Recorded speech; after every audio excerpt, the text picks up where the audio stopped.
MLS Cup Final is set. Inter Miami versus Vancouver Whitecaps. Just covered both conference final games live. It was a whole lot of fun. If you want to know why I'm bald at the moment, why I haven't uploaded a proper video in a month, or you just want to support me financially, consider becoming a channel member. It goes a whole lot of a way, and you get access to these streams and a whole lot more. First, though, let me give you a recap of these two games that just happened, and then I'll let you know what that means for the fight for the title next Saturday.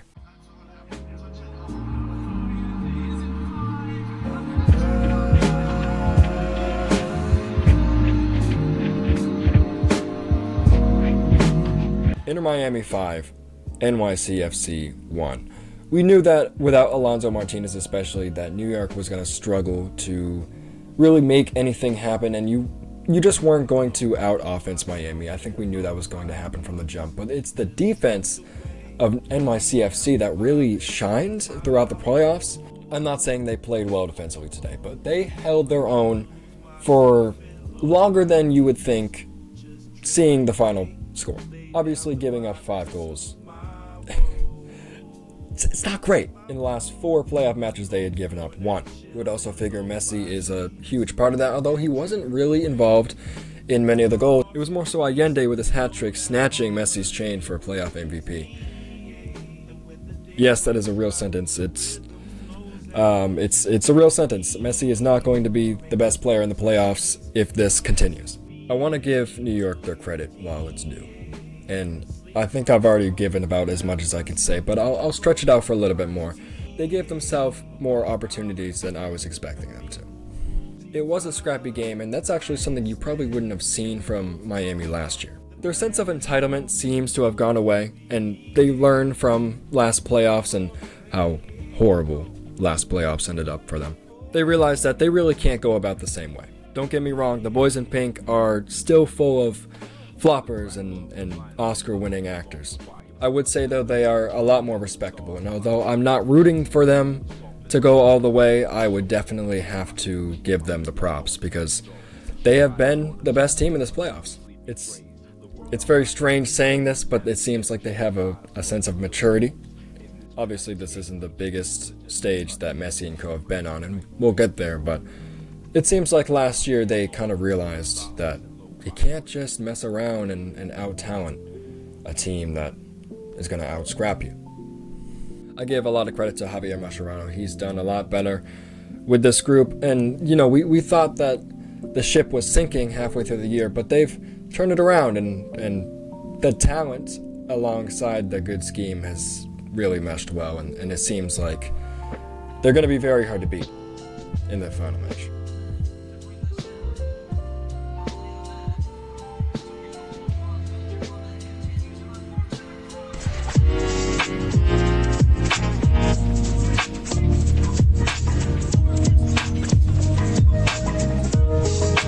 I have a lot more to say about this next match. It is just off the dome. Right off the dome. It just happened. San Diego FC, Vancouver Whitecaps. I'm not going to show you the full score because it's still the 80th minute. It's 3-1. And I'm going to be so embarrassed if I start editing this video and the result changes, but I don't think it will. For the game that I did watch, I will put it this way. I had a general idea of what I was going to have for my script about 40 minutes into the game. And then once Vancouver made it 3-0, I basically had sealed that, and it didn't look very good for San Diego. I'm not a fan of Mikey Barras. I mean, not the person. I'm sure he's a decent human being, but as a coach, I think San Diego can do better. I am biased seeing him with USMNT, but still, I don't think he's brought the best out of this roster. The things that they've done in their expansion season has been incredible, and I give them full credit for that, but I give 90% of that credit to the owners. The roster that they've been able to put out has been amazing, but I don't think that they've exceeded expectations when it comes to that roster. I think you give any MLS coach San Diego FC and they do just about the same, if not better. I think Chucky Lozano is a good example of that. How do you not play that man?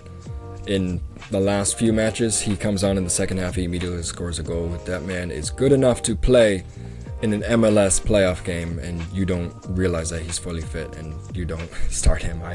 It's just a baffling decision, and he is known for baffling decisions. I don't think they were schematically too bad or anything. It's just a lot of stuff that is shooting yourself in the foot. But I don't want to take away from Vancouver at all because they have been amazing. They've actually been the best team in the league all year, in my opinion. And I'm going to be so stoked if they win because then I'm right. I'm right. Yeah, okay. I didn't tell anybody that they were going to be great, and I'm not a betting man, so I didn't put any money on it. So I have no reason or way to prove that I said that they were going to be great, but they're great.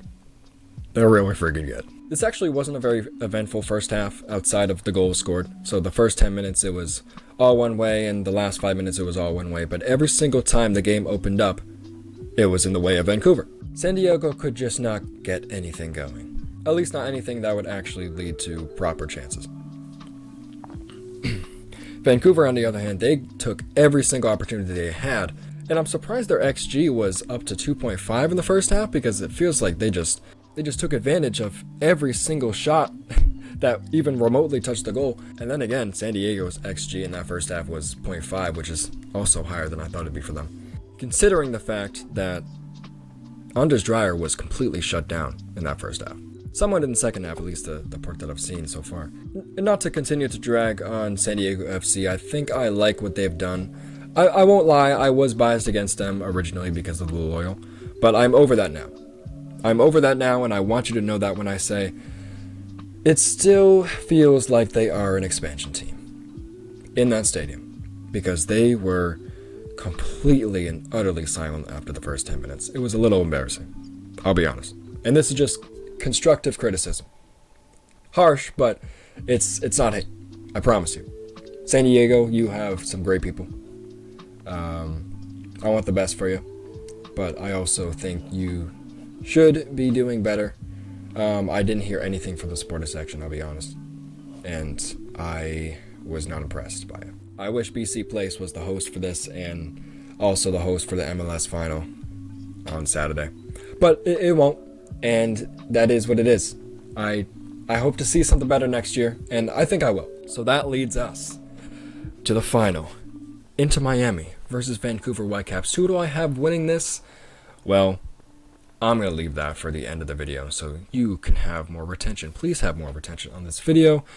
It helps. No one's probably going to see this video anyway because it's not a travel video. But I'm going to try to make it do well. I'm going to try. The first big takeaway is we're getting Messi versus Müller. I love that. And also, it's a great pitch to anyone who is maybe just a European football fan in general. They want to see that again. Probably the last time we'll ever see that the two legends go at it. And it's going to be amazing. Because we could have seen Messi versus Son. Or Messi versus Lozano if you're, I don't know, if you're Mexican, that would have been great.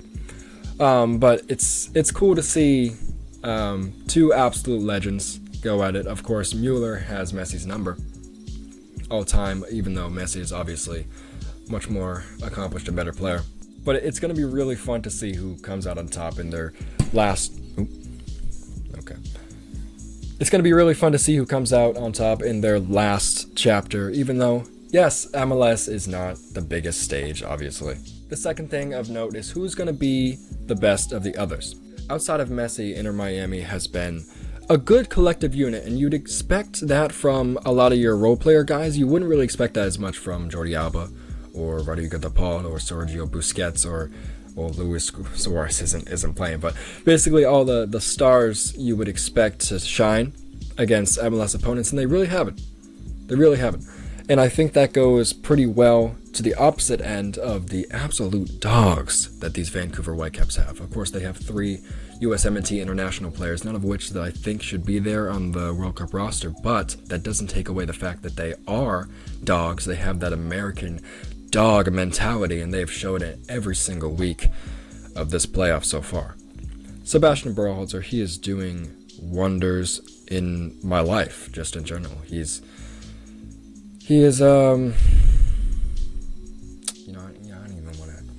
I don't want to speak about this really. He almost makes me like, no, I hate Greg. Oh gosh. Oh my god, how am I even saying that? Sebastian Berhalter, no, he's a dog. He is just an absolute dog, and I love him. Same thing with Ben White. Same thing with, honestly, Müller.